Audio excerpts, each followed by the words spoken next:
Eto na nga mga lalabs. Di pa ako nanuklay, oh. Kain tayo.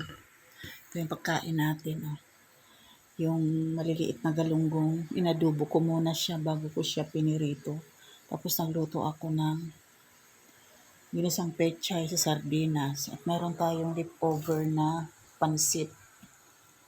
Ayan. Kain tayo. Kain tayo mga lalabs. Ayan.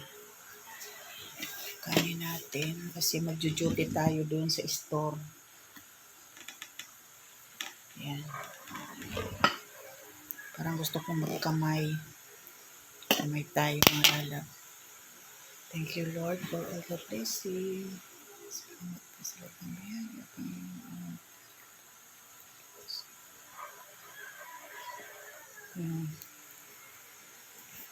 Sarap niya, para na siyang tinapa. Ayan, kain tayo.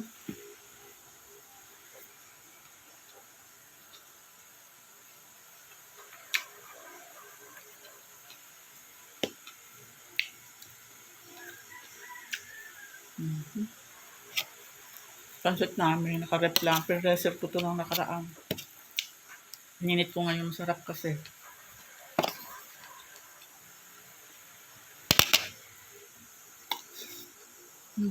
Sarap.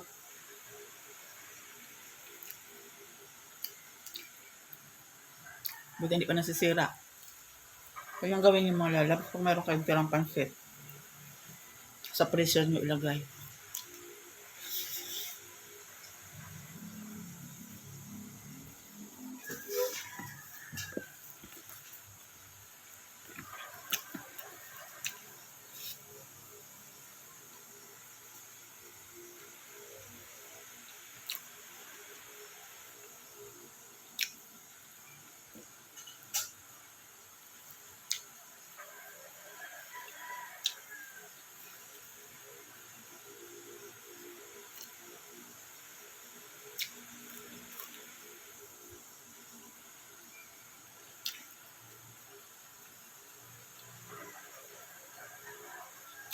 Kain na tayo.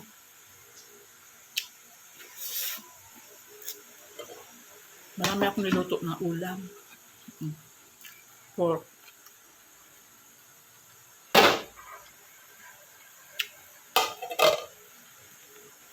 Alaga ako kasi hindi kumakain ng gulay-gulay, mga isda-isda na yan.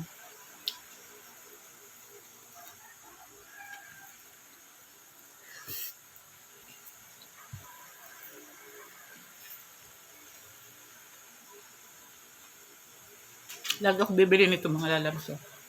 Mura-mura na ngayon. Bili ko nito 80 pesos ang isang kilo. Sa mga daliri.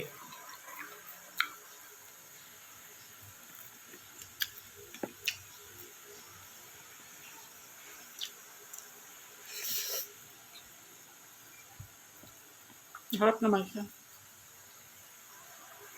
Lalo inadubo.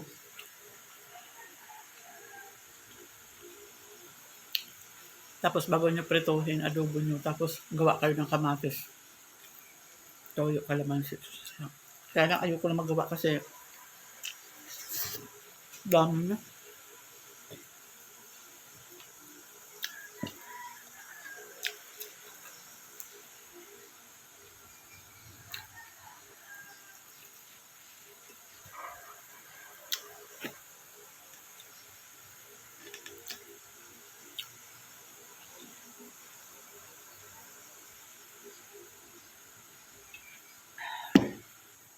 Thank you Lord for all the blessing.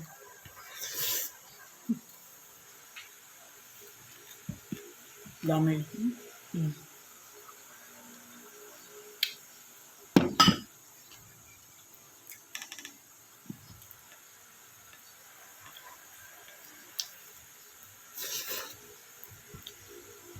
Hindi ko na kaya yung kanin ko. Hina ang Diyos ngayon ni Neta. Hina ang bigayan na may boss M ngayon. Grabe. Pati din na yung Lolo Whitey. Kulang na lang, hingiin nila yung mga content natin. Lubo ka.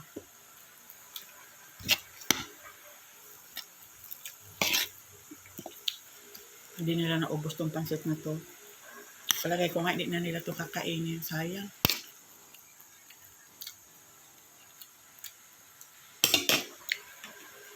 May mga alaga naman kami.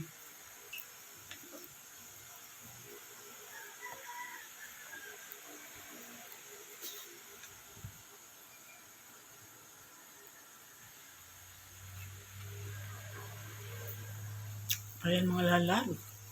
Bain na ba ang lahat dyan?